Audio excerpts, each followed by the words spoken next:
Welcome back to the Mature Male Podcast. I'm your host, Wes, a psychotherapist helping men mature through timeless wisdom and practical guidance. Today's guest is Scot McKay. Scot is the founder of X and Y Communications and host of the Mountaintop Podcast, which has been a definitive podcast for men for 18 years. He's a 4-time top of the charts Amazon best-selling author and dating coach who, along with his wife Emily, has helped over 300,000 people worldwide navigate relationships and dating. Together, they've traveled to over 110 countries and have been featured by over 400 media outlets, including Forbes, Men's Health, and the Wall Street Journal. You can find his work at mountaintoppodcast.com.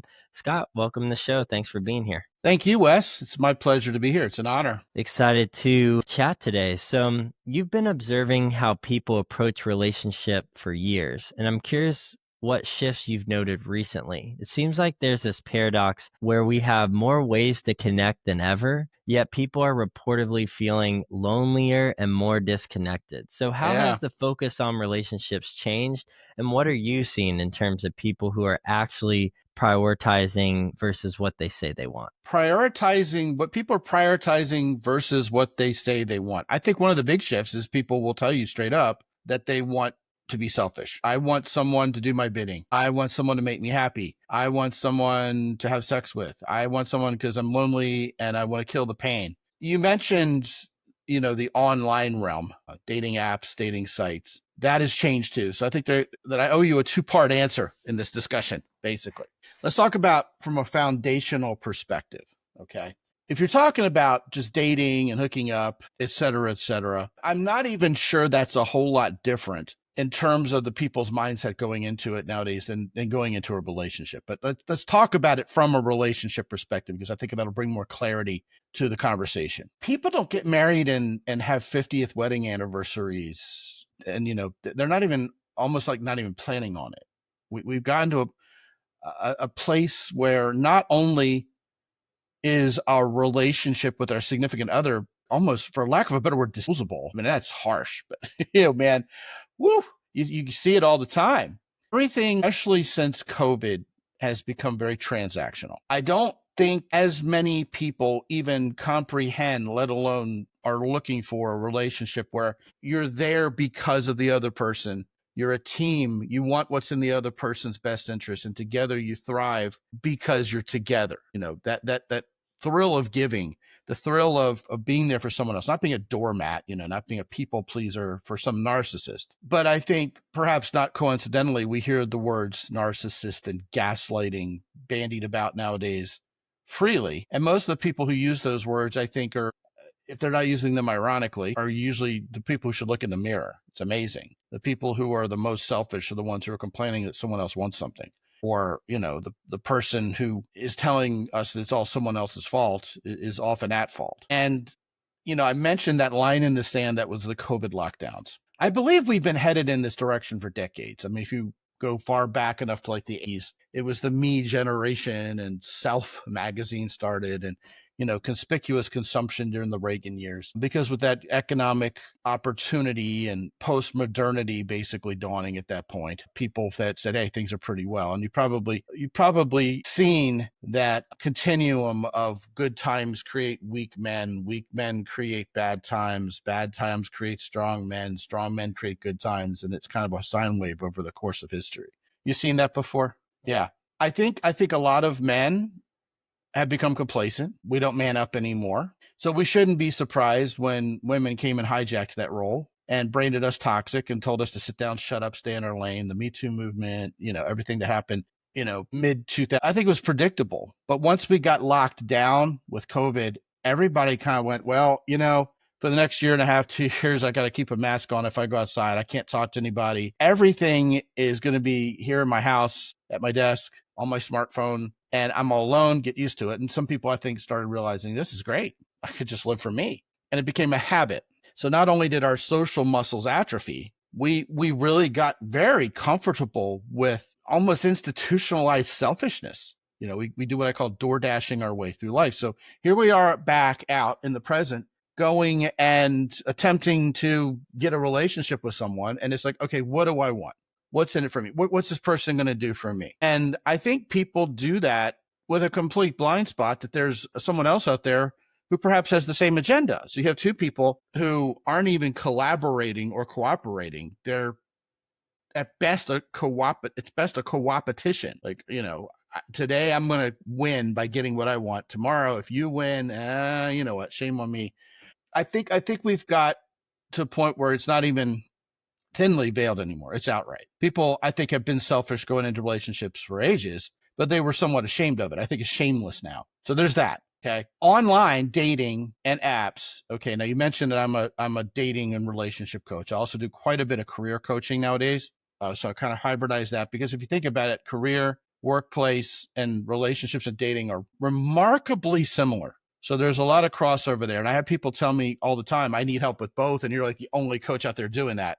And we're well qualified for it. So, but nevertheless, you're about to hear this from the mouth of a dating coach. All right, folks, online dating is dead. It's gone. It is out of here. They squandered it. Bumble is a publicly held company that went public not all that long ago and has already lost 90% of its market cap. 90%. I hope you didn't buy Bumble a few years ago when it had its IPO. You're broke, okay? Match Group, Hinge, Plenty of Fish. Does that even exist anymore? All those under the Match.com umbrella, they're all in the tank too. And it's not that online dating never worked. It worked wonderfully. I met my wonderful wife through Match.com, but it's been 19 years, man. What happened is, first of all, the smartphone came along and we were already swirling down the commode as soon as it became a swipe right, swipe left culture. Because you had literally, people say, oh, everybody looks at someone on Tinder and decide Tinder's under Match Group also, by the way. 3 or 4 seconds is all I get.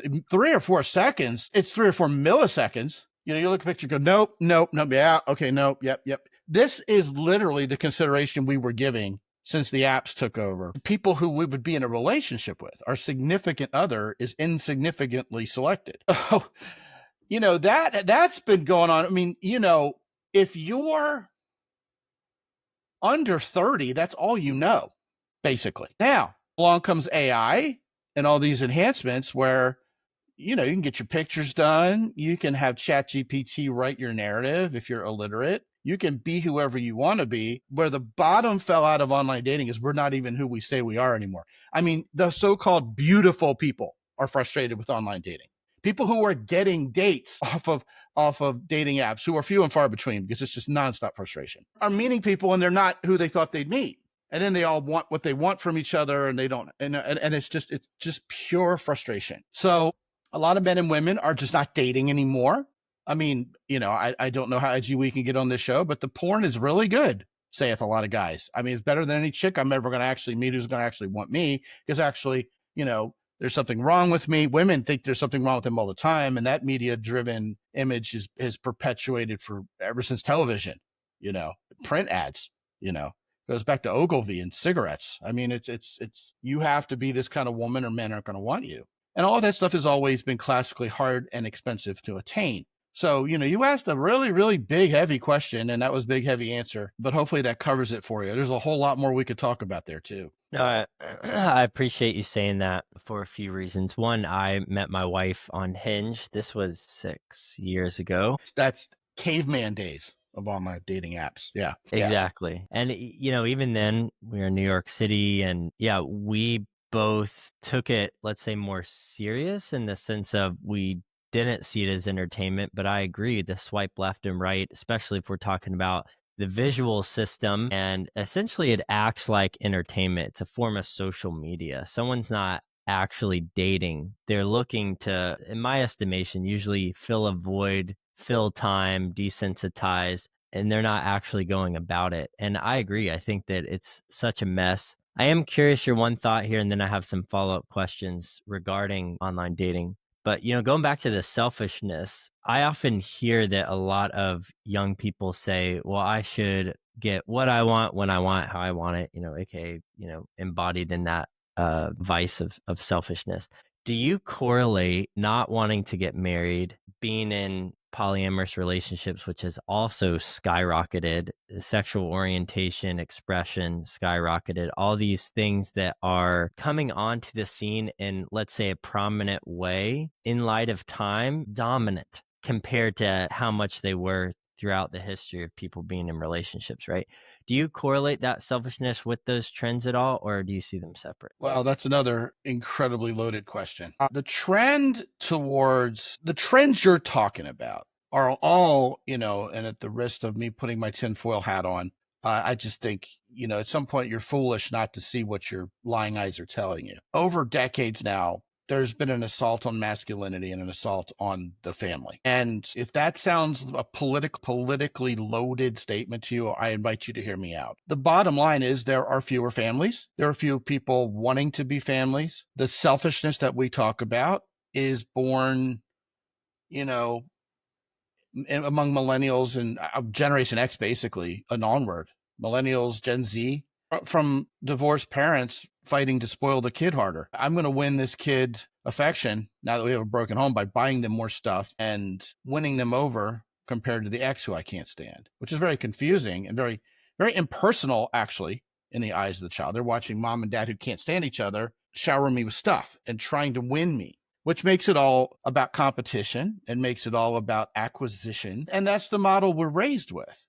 Now, that's one, I would believe that's not the cause, that's an effect. But what has happened is there's been a secularization of the Western world. And it's worse than, say, Europe and Canada and the UK than it is here. We're still holding on. And in context here, just for the record, I don't care what a person's base is, whether they're agnostic, Christian, Muslim, Jewish, atheist. Okay. Having that core belief system grounds your character.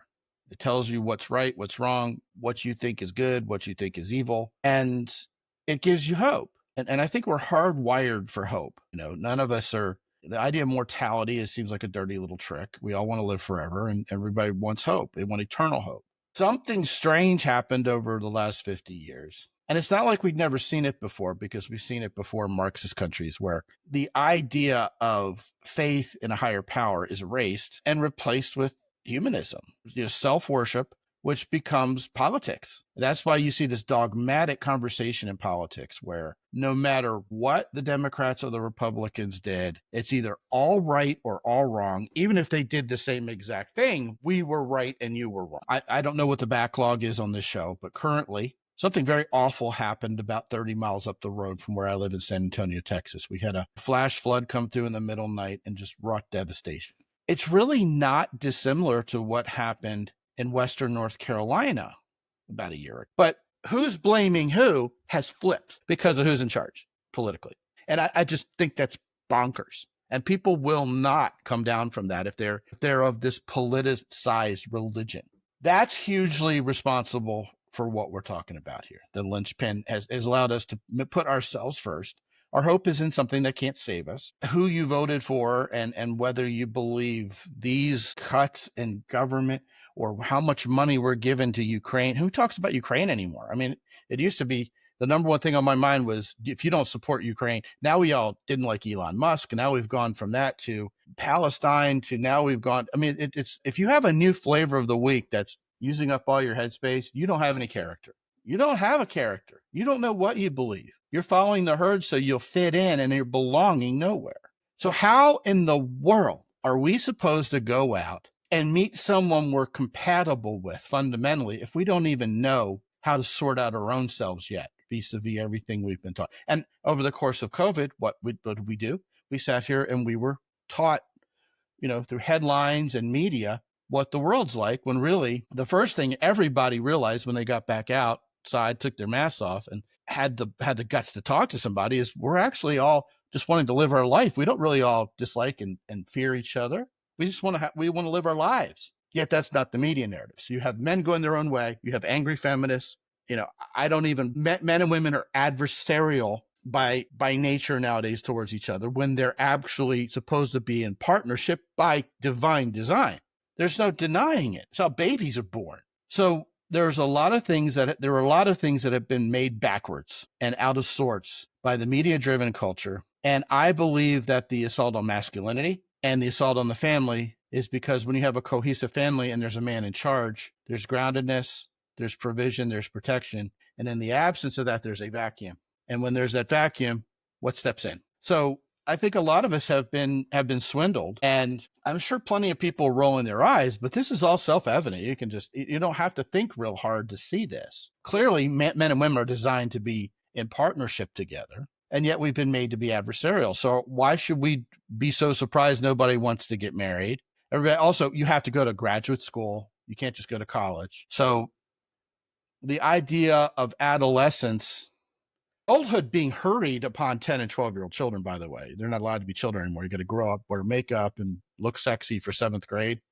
And then the prolonging of adolescence and childhood through high school, college, it is not even, it's normalized to stay at home living with your mommy and daddy till you're 30, which is not attractive. There's no rite of passage there for men.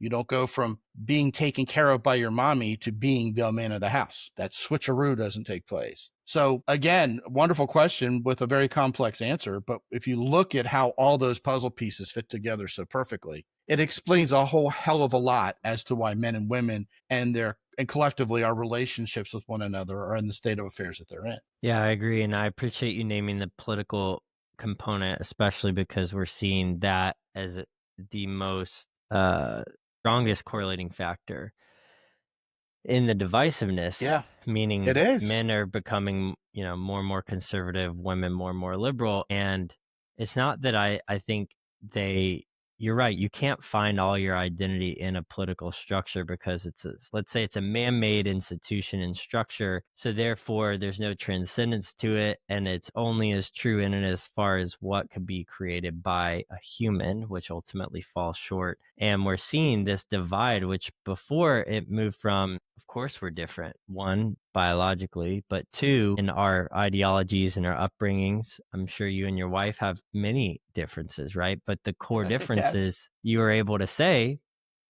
that's normal and they're complementary. The differences, we're able to help each other grow, be accountable, all those things. The political divide has created a relational divide, and people are no longer willing to interact because they're getting caught up on the category instead of saying, oh, this person, first of all, probably doesn't really know enough about the actual ideology of that political side to really truly identify with it. But even if they did, it's so unhealthy because you're missing the core component of dating, which is actually more of a values conversation and personalities conversation than it is, yes, exactly, than trying to attribute to certain parties. Well, I mean, I don't know how much you want to go down the rabbit hole of politics, but try this on for size. People used to be able to disagree about politics and do it friendly and actually get along.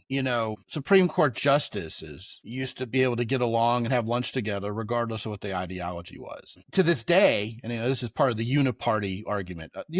Behind closed doors, the members of the House of Representatives and the senators get along fine. It's all just posturing and pontificating. But there's just such a proliferation of media, and the power and the money involved with politics is such that it's become all important that we prioritize it. See, I'm a bit older than you, I'm guessing. If you're my age, you look great for your age. Let's put it that way. I went to high school. I graduated from high school in 1984 and graduated from college in 1988. I don't remember talking about politics once with my peers ever. I don't remember. I don't remember it even coming up. It was just like, hey, yeah, what do you like? What am I like? Do we get along? All right, let's go out on a date. I think you're hot. I like to make out with you. That's helpful. Cool. Let's go out on a date. Nowadays, again, the headlines drive what people believe. If they don't believe it, they've been told to believe it. All of it feeds on itself. If you are a victim, then you're going to believe women did this to you. And if you believe women did this to you, then you're not a very good provider and protector. You don't have any confidence, and women aren't going to find that sexy or attractive. Now, and because that's the masculine role. Now, on top of that, it really isn't gender specific. Wes, man, we get women come to us all the time. They'll say to Emily, all men are lying, cheating, stealing bastards. Can you find me a nice husband? And the answer is no, not with that attitude. And so what happens is, maybe she looks good. Guys will bang her and kick her to the curb, but they're not getting into a relationship with her. They're not putting a ring on that. And she goes, see, all these men just want one thing. They just want to use me and leave me. She'll never look in the mirror. Never. Just, what? Are you kidding me? There's nothing wrong with me. It's all their fault. And so then the men are having this reactive response to that, if that doesn't sound like it's redundant. And it's anti-masculine to react instead of proacting. So they're victim and they find their own little echo chamber. And what happens is when we find our little echo chamber of people online, they can grow to be a huge echo chamber to the point where you trick yourself mentally into believing this is normal. Everybody agrees with me when really it's this many. And that's what's going on. And so, we have this systemic schism between men and women created really ultimately just to keep men down and keep men from being protectors. So we're more easily led and easily influenced. And so that the people ourselves and the people we love can be controlled by someone other than us and our free will. Yeah, I agree. And going back to the conversation about dating apps dying and how divided it is and how tough it is for people to find relationships. So what's replacing it? What are people actually doing instead of dating in the classical sense? Two answers. I promise this will be a shorter one. I won't get all long-winded. Man, you're getting me on my soapboxes, by the way. You researched me. You know how to get me going, despite what I've been on about so far. And Time's flying. It's a great show, by the way. Two things have replaced it. First of all, the old school is the new school. My goodness, go out and talk to women, meet them IRL. I mean, what a concept, right? I could never do that. It's like, guess what?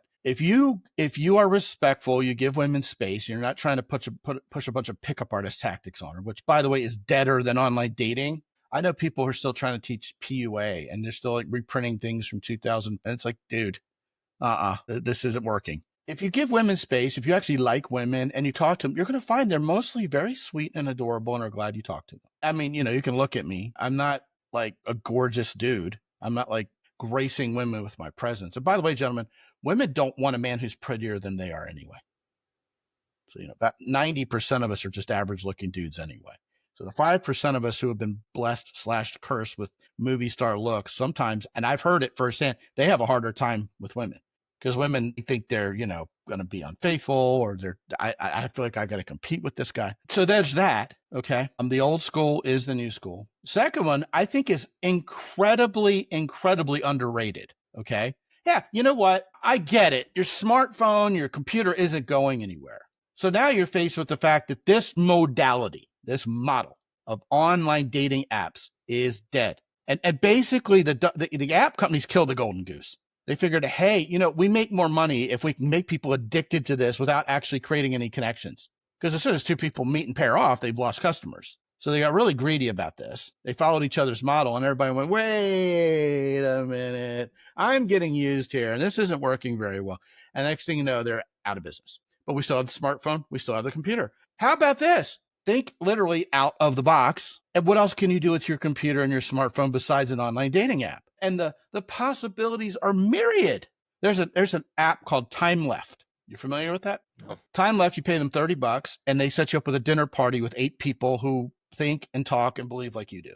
Voila, 8 potential friends. Hey, I understand not all 7, it's not going to be 7 hot chicks and you. But it gets you out. It gets you to meet new people. You're already in a situation where you're supposed to be friendly and getting along. Maybe it'll work, maybe it won't. Every guy I've talked to who's tried Time Left was amazed that, hey, there was someone attractive at dinner, right? I mean, I don't know who the famous person was who said you can't kiss all the girls, but they're right. You can date 5 women at once. You can have a harem of women who are faithful to you, but I don't care if you're the king of freaking Siam. The harem room only holds so many people. And there's 4 billion women to choose from out there. You don't have to impress them all. You don't have to meet them all, but get out there and meet some of them. That's just one example of the many things you can do. Speed dating, when it was launched 20 years ago-ish, was way ahead of its time. I think the time for it has actually arrived. And I say that with humility because I rolled my eyes so hard at speed dating. But I think our attention spans and our just lack of opportunity meeting people in real life has caught up with the concept of speed dating, and it's really starting to thrive. And there are models of speed dating. They're more on a dinner party scale or, a social get-together. There are so many ways to find interaction with humans using your computer above and beyond online dating. Yeah, I agree. I think people have lost the baseline functionality of what it means to interact with another human, and that's detrimental. Regardless if you're trying to date, make a friend, you have to communicate who you are and know how to understand and interpret who someone else is. And if we're not dialoguing, if we're stuck on the screen, if we're stuck inside, then there's no practice for that. which means there's no refinement, which means there's no growth, which means there's no development. And then, like you said earlier, we have a bunch of stagnant single people that essentially, for all intents and purposes, have no functional understanding or way to date and understand what it Mm-mm. means to date. And they haven't And been like given you an example. exactly, there's no models for it, right? Because you mentioned earlier divorce. Most of their parents are divorced or they're in a 40-year relationship where they're miserable and there's not a lot of guidance for how to go about this. Speaking of partnerships, something I've been thinking about a lot is we all have this image in our head of an ideal partner, and some people more realistic than others, right? But I wonder how often we actually examine whether that person would be a good fit for us, or if we're chasing something that looks good on paper, but may not create the relationship we actually want. And I think that's natural. I think, you and I are both married. I would say there were certainly things I thought I needed or wanted that in actuality, weren't true. And again, until you put it to the test, you don't know. But there is still that dissonance. And I'm curious, how do you help people figure out that difference between what they think they want and what they actually want that would be a good match for them? What a wonderful question. And I think it's a great topic to bring up. When faced with a checklist, what do you want? We'll fill it out, and women will fill it out. I was asked years ago, back when online dating was thriving, maybe 2012. Because listen, if anybody here is familiar with my work, you're shocked by me blurting out online dating is dead. I mean, a decade and a half ago, that would be the equivalent of me pronouncing a death knell on my own career. I was so bullish on online dating. I met Emily, my wife, through Match. I had conquered Match. I had Match down. I was shooting fish in the proverbial barrel on Match. And I was on an online dating panel with other experts with a big audience. And they asked me, where was your breakthrough with online dating? When did you suddenly go from frustration? Because every guy starts with frustration. Very few people get online dating and they have it all figured out from day one. God bless them if they do. And I said, that's easy. That's easy. For like the first little while I was online dating, I would look at the check boxes women wrote. I want a guy who's this, and this, and this. And if I wasn't any of those things, I'd go, well, she doesn't want me. And I go on to the next one. I started ignoring the check boxes and reading the narratives. And if she says, look, I don't want guys like this. Okay, well, then she said it with her own mouth. But if she's just, going through a checkbox process, you want a guy who's taller than shorter. You want a guy who's richer than poorer.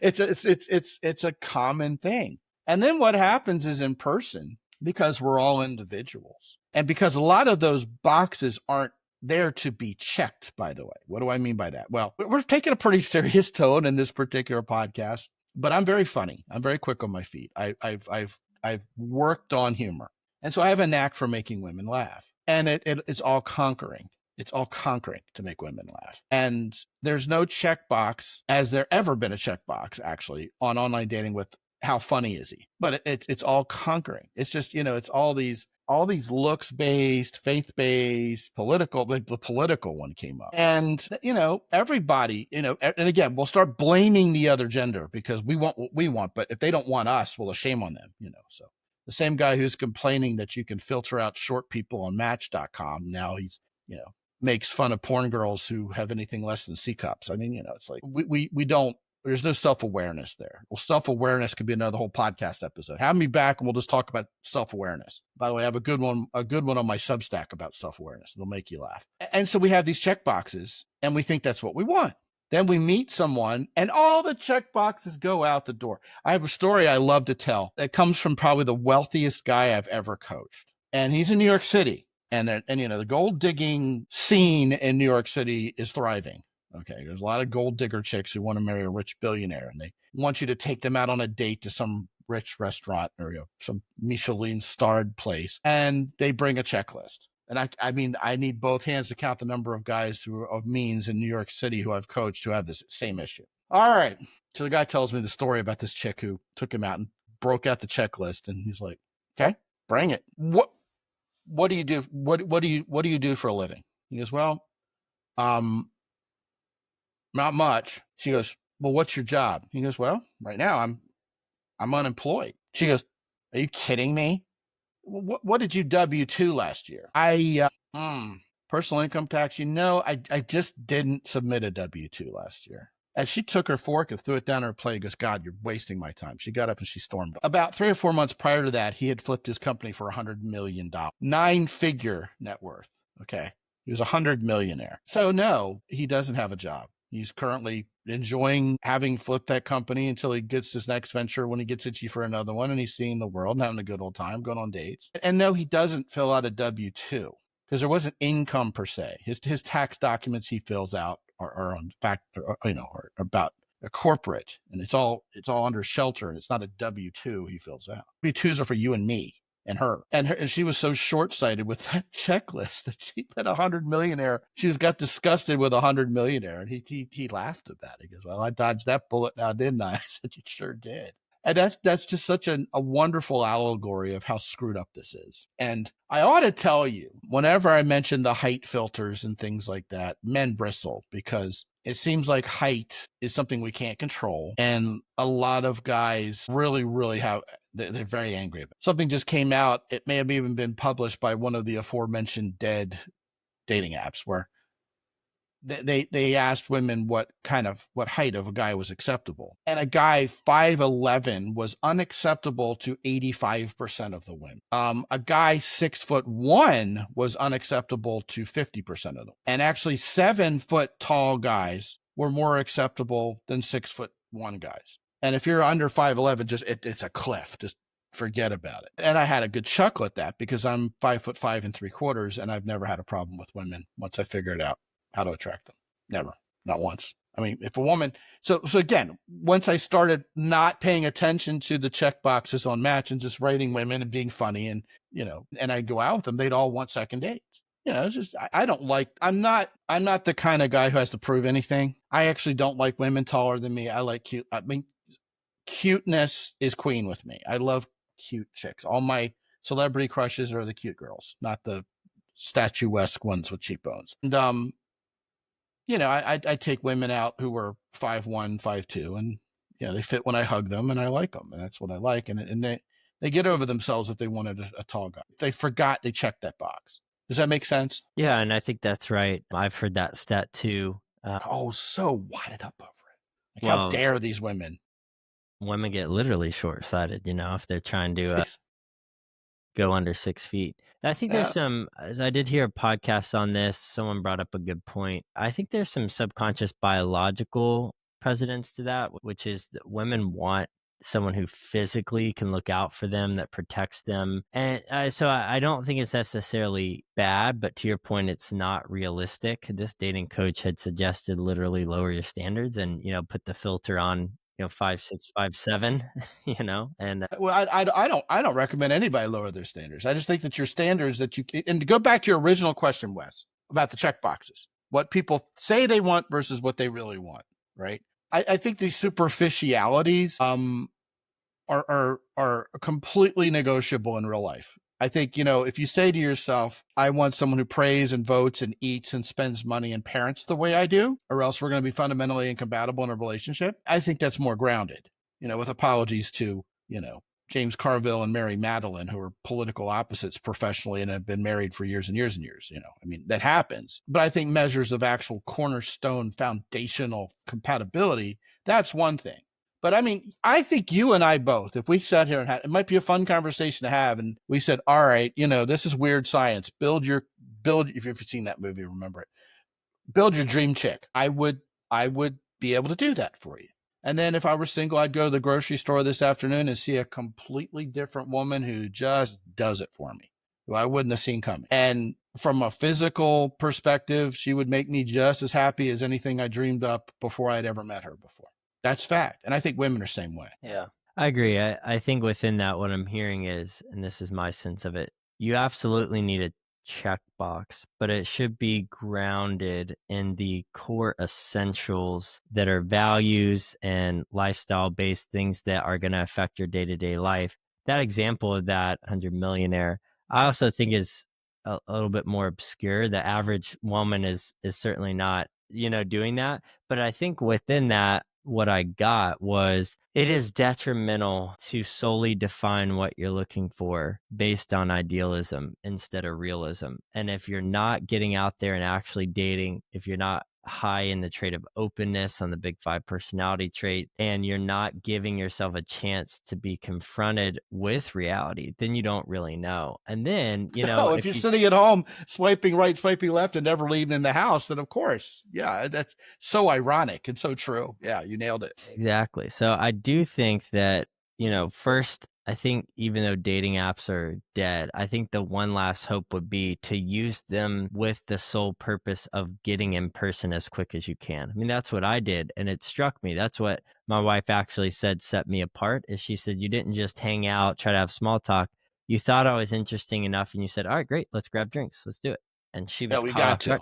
to. Okay, so you gotta You have to move do that. past that barrier, guys. Get the in-person hang and, date, but then once you do know yourself, going back to your point about how important self-awareness is, what are your values? What are your conditionings? What are your, lifestyles in the sense of that helps you realize what are gonna be the core fundamental components to who I am and how I live that would match, and they would need to be different enough to bring me refinement and accountability. If I find someone just like me, not going to go well. We're just going to perpetuate the biases, all that. But if someone is too different, Good point. then that's going to be a train wreck. We're constantly going to be fighting. We're constantly going to be at odds with each other. So I agree. I think what you're saying is true. And shifting gears a little bit into a bigger conversation outside of dating, I'm curious what you think about this. So, there's so much noise around masculinity these days. Everyone seems to have an opinion on what it looks like. More and more people are talking about it, but also redefining it. You've been in this space long enough to see the pendulum swing in different directions. You mentioned the 80s and now we're 2025. So what do you think masculinity is actually versus all the competing definitions we're hearing from pundits? I have yet to understand why there are competing definitions. And I also especially have yet to understand why whenever I give my definition, so many people go, I've never thought of that before. Because to me, it seems dead obvious. Ready? Masculinity and femininity are the building blocks of sexual attraction. They are the psychosocial components of sex. They polarize. Attraction is masculine, feminine polarization. Why is this such an incredibly revolutionary thought to so many people? To me, it just seems obvious. And I'll have feminists, I'll have these gotcha radio hosts, they want to get me on something. And they're feminists. And they go, well, I think masculinity and femininity are social constructs. And you're just trying to get power. Men are toxic and you just, you should sit down, shut up, stop beating up people, stop raping everybody. White men in particular have caused everything that's ever bad that's ever happened in the world. All right. Well, what if I told you, I think femininity is the higher calling? They'll go, like the guy, the meme. Really? I'm listening. They'll go. And I say, all right, yeah. Well, the way masculinity and femininity work are femininity brings everything we live for on weekends: beauty, fun, play, joy, comfort to the world. That's what femininity does. Men are the providers, protectors, and enablers of that environment where femininity can thrive. We are the rent-a-cops to femininity. And I mean, if that sounds like, to me, we are in the very supportive role of femininity. We are the supporting cast member to femininity. Our goal is to make them femininity thrive. And we are sick puppies as men. We actually love that role. We love being heroes. We love putting ourselves in harm's way, primally. We love protecting and providing, and that's not toxic. The perversion of the virtue is the toxicity, where I beat up my family and I rape women against their will. That is not the nature of masculinity. That's a logical fallacy. That just because men and women are opposites means they have to be opposite in every way. Masculinity is the opposite of femininity. Therefore, masculinity is bad and female's good, or feminine's good. That's a logical fallacy, obviously, if you think about it. So what happens is, I don't care how smart, how successful, how gritty, how many BMX trophies and number one plates some chick has won, how badass she is, how many people she has working under her at work. If you don't make her feel safe and comfortable in your presence, and you don't have a plan, and you need her to protect you and guard your feelings, and you're going on dates going, am I good looking enough for you? Are you having fun? You don't like me, guess what? It's all self-fulfilling prophecy. She's not going to, because that's what happens. That's attraction at work. The providing and protecting is what creates attraction. And I think if we're honest with ourselves, yeah, I mean, I understand the 7 to 10 waist to hips ratio and body parts, and maybe we're a little unique from that perspective as men. That's all grounded in Ev Psych and, is she fertile or not? I understand that that's there. But, if you're talking specifically about masculinity and femininity, I think I don't care how sexy she is, Wes. As soon as she opens up a can of Copenhagen, takes a big old dip and starts chewing the back into a cup, we're not going to be attracted anymore. If she's manly. I went to a bar with a buddy of mine to grab a beer. The bartender, her name was Amber. And I said to my friend when Amber turned around and helped somebody else, she's actually a beautiful girl. And he's looking at me going, you think? Why did we have to even consider this? Why did that have to occur to me? Well, because she was a lesbian woman who was very much into her masculine. She had a man's haircut and men's tattoos and was wearing, baggy jeans with a, wallet with a chain to it and a black shirt and, talked with this voice and no makeup. But she was gorgeous. But I wasn't attracted to her. My friend wasn't attracted to her because there's no femininity there. But her facial features, her body shape, she was a gorgeous girl. Gorgeous, beautiful, just physically. But it didn't matter a whit because there was no femininity there. That's what masculinity and femininity are. They are the building blocks of sexual attraction. Anything else, like you start talking about, masculinity can be whatever you want. Anytime something, by the way, gets reduced to it can be whatever you want to be, the definition is open. What you've done is you've erased the meaning of that whole concept. It doesn't exist anymore. It started with God. God can be whatever you want God to be, right? Next thing you know, no one takes faith seriously. Then it happened with masculinity. Harry Styles in a skirt is the new masculine. It's like, no, it isn't. First of all, fashion has nothing to do with masculinity. Well, masculinity can be whatever you want. Just don't hurt people. Don't be toxic. Sit down, shut up. Be neuter. That's the new masculine. No, it's not. Because as soon as you tell me masculinity has an open definition, it ceases to exist if it cannot be defined. They tried it with woman, didn't they? Remember, Ketanji Brown Jackson couldn't answer that when she was being confirmed. Well, that's a gotcha. It's not a gotcha. And I don't know if you noticed, but that was a bridge too far. It failed, didn't it? I think enough women are starting to stand up going, I know who I am. I don't want my identity as a female human being to be compromised or questioned. I mean, there are peer-reviewed studies that say the first thing we notice about someone is whether they're male or female. Before race, before age, before height, before anything. Look at that guy over there. Look at that chick, right? And so people do draw the line, but that's how we're manipulated. No, masculinity and femininity are what create attraction. I have a dear neighbor. I think she's terrific. And she is lesbian and she has a girlfriend and she wears the pants in that family. There's still masculinity and femininity in that household. She's the masculine one, and her girlfriend, you wouldn't guess she's a lesbian by looking at her. She looks, very feminine. So masculinity and femininity are so ingrained that they even transcend sexual orientation. I don't understand why this is confusing to people. I've lost friendships. I've lost the respect of peers by arguing that this masculine and feminine energy is interchangeable and I'm in my feminine and I'm in my masculine. I just said, look, if I have a feminine side, she's a lesbian. That's all I got to say to that. I don't think it is this transcendental energy that we flow in it. And when they start explaining what constitutes masculine and feminine energy, it becomes a circular argument. No, masculine stuff. I can do masculine stuff. So I understand that there are guys who work for women who are in their masculine and this, that, and the other, but they didn't cease to be feminine. And it didn't cease to be true that masculinity and femininity are the building blocks of sexual attraction. Masculine super bitch boss is not attracting men who are masculine by being masculine. That much I can tell you. There's femininity under there who, if the right guy coaxes out, he'll fall in love with her because she's adorable and he adores her. I was going to get at that. I do agree there's a delineation and there's definition. And I would refer to Carl Jung's anima and animus, that there is the masculine and feminine within the defined gender of each one. So I'll give you an example. Empathy is a feminine normative trait, right? Most women are usually more in touch in certain ways, empathetic. I carry that, and I work in a more caring profession, right? We see nurses and we see teachers and therapists, all tend to score higher in empathy on the personality trait scale, right?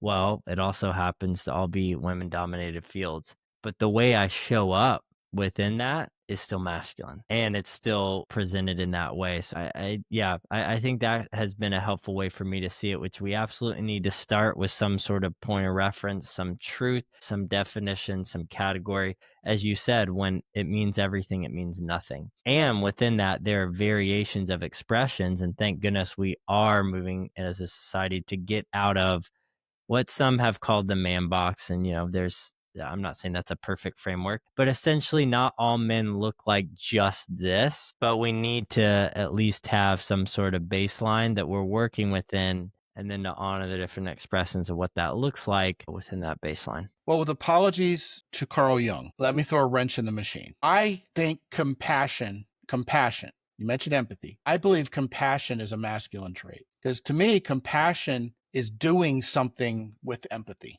It's empathy in motion. I don't think, I think the perversion of compassion is toxic masculinity. In other words, you don't take down Hitler unless you're man enough to be Churchill and Roosevelt. You can't be a hero. You can't fight evil unless you have the compassion for the people upon whom evil is being wrought. So here's where I get in trouble with the people who think everything is masculine energy and feminine energy. I think there's human energy that's not necessarily tied to gender. I think whether you're a kind person or not doesn't mean that you're masculine or feminine. I don't think kindness is feminine and being an evil son of a bitch is masculine. I think that's a trap. I think, you mentioned empathy, and I'm not gonna get at you on that. I'm gonna say what I said about compassion and leave that as food for thought. But I think there are plenty of good traits and the perversions of those traits that are human. I have a saying, men are from earth and women are from earth. I think we're more alike than different. And I think our human energies can be perverted or they can be good, but when we're talking about kindness, for example, when you see guys get older and they mellow with age, you probably said that about your grandpa. I'm getting to the age now where I realize it's not a dumbing down of my masculine edge. It's not because my T levels dropped. It's because along the way, I gained enough wisdom to realize kindness isn't anti-masculine. If you lead and you provide and you protect and you make people feel safe around you, you're being masculine in a way that's deeply attractive to the feminine because you're making it feel safe and comfortable so that it thrives. By the way, why are we such sick puppies that we're willing to put ourselves in this provider protector role for the sake of femininity thriving? Well, because we're the beneficiaries of that. You show me a guy who's in a marriage where a wife just nags him, sick of him, angry with him, withholds from him. I'll show you a guy she's not feeling safe. She's not being seen. She's not being heard. She doesn't know what's going on in his head. He doesn't make her feel safe and comfortable. Therefore, she lashes out.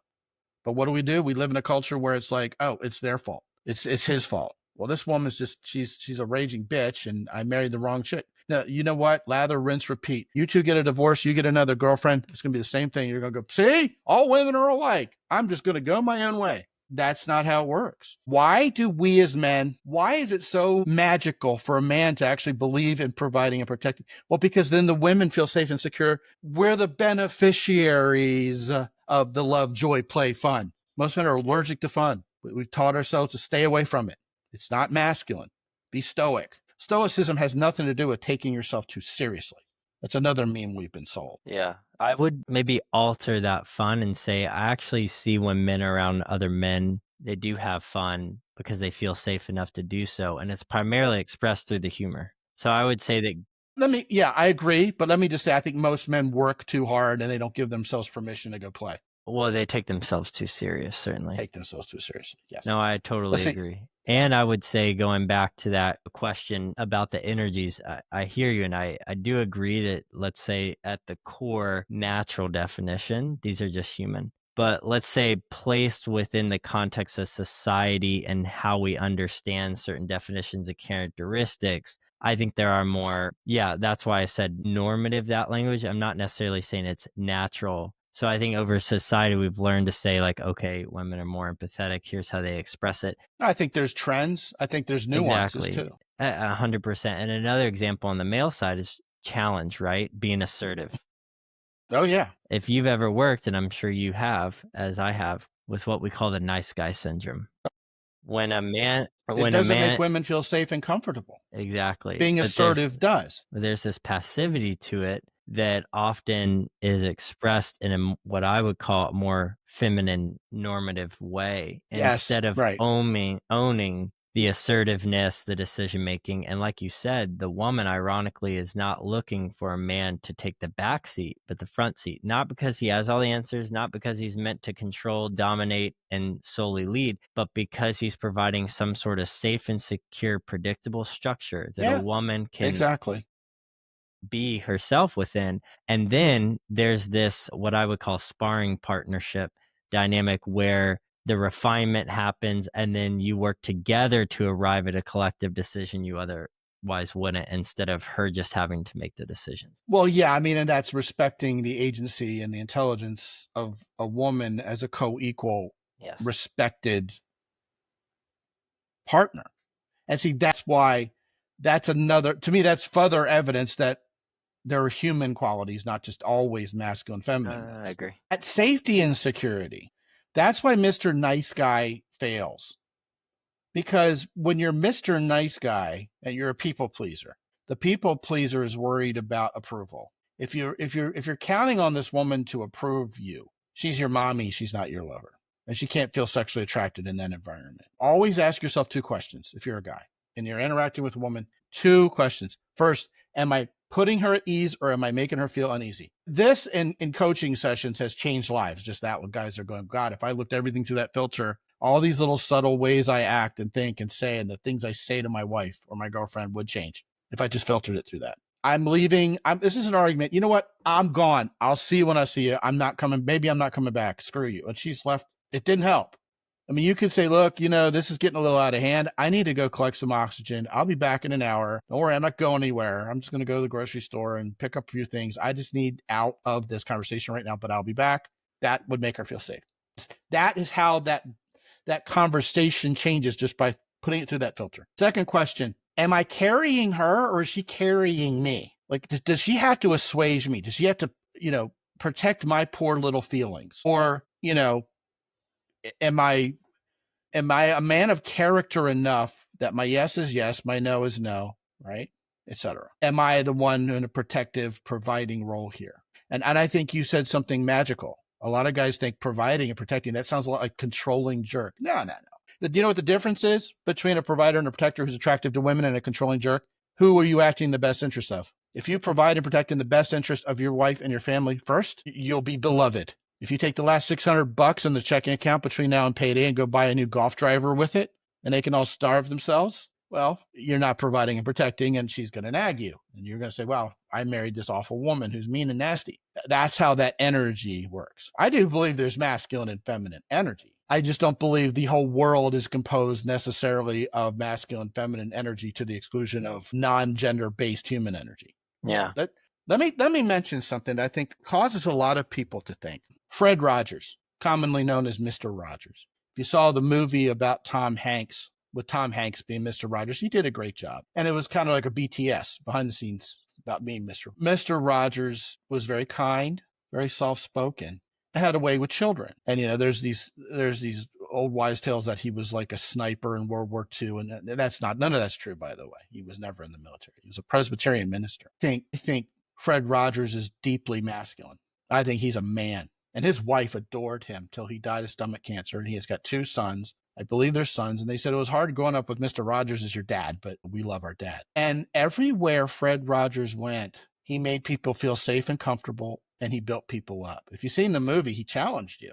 He wouldn't deal with your BS. It's funny because Tom Hanks got Best Supporting Actor nomination for that movie. It was about the movie is through the eyes of and about the reporter who gets to know him.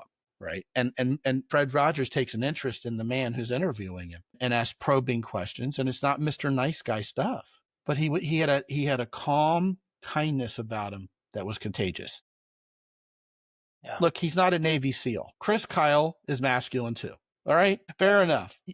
Can be macho and you can be masculine, but you can also be masculine without being macho. There you go. Yeah. No, I couldn't agree more.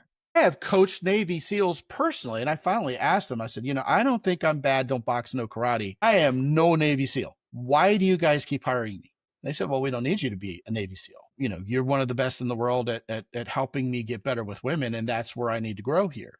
And I had a guy say, look, Navy SEALs, we think of us as killing machines, but our training is really about being an information gathering machine. You'll never meet a Navy SEAL who, by the way, not to be missed, are perceived as the baddest ass guys out there. You know, fighter pilots, Navy SEALs, you know, these guys are men's men. You know, NFL linemen are like, that guy's a Navy SEAL, he's a badass. A lot of guys are macho going, I don't need anybody's help. I don't need your help. I know everything. They'll try to tell you they know everything. Navy SEALs are all the opposite. They'll shut up and they'll listen. Because what they're doing is when you're talking about something they haven't figured out yet, they're gaining your power. They're stealing, they're acquiring your power. They didn't steal it from me. They paid me to coach them. But they taking what I have and strengthening themselves. That changed my life too. Yeah. I said, man, if that's good for Navy SEALs, that's good for me, you know? But that macho, I specialize in macho guys who are failing with women. You know why? Because 100% of the time, it's what we're talking about. They're this big burly guy and a woman goes, oh, there's a man. Then he shows up in a relationship and fails masculinity 101. He's not making her feel safe and protected. She's got to guard his poor little feelings because he's insecure. He's either avoidant or insecure instead of secure. I mean, and it's just gross. And it's disgusting to women because there's such incongruency with the persona. Yeah, it's fascinating. That's become a specialty of mine, helping those guys. That is very interesting. Yeah, and what I think we can end here, it's such a good note to end on, is that men are meant to be men and you're meant to be integritous, and how you present on the outside is supposed to match what you are on the inside. And at its core, the best thing about being a man is that when you are truly authentically a man, you are self-giving in a way that makes yourself but also everyone around you in the world better. And I appreciate a lot of your thoughts today. So much wisdom that you've provided for us. Just curious where people can find you. My podcast was just ranked the #2 masculinity podcast in the world by 2 different outlets. And, interestingly enough, a little plug from my buddy McKay at The Art of Manliness. And I had a good laugh over the 2 McKays being at the top of the list. There must be something in the clan there. I mentioned Navy SEALs. The show is sponsored by Jocko Willink's company, Origin in Maine. And so that tells you everything you need to know about the audience. It's non-victimhood, equal parts entertainment and funny. We just started doing video. It's on toppodcast.com, over 500 episodes. I do a short one that's a solo cast on Tuesdays at 7 to 10 minutes usually about something you probably never heard talked about before. And then I have guests on Thursdays. That's awesome. Full shows. Good, Yeah. Scott. So much to offer, both in content and variance. So appreciate you sharing all that. And guys, until next time.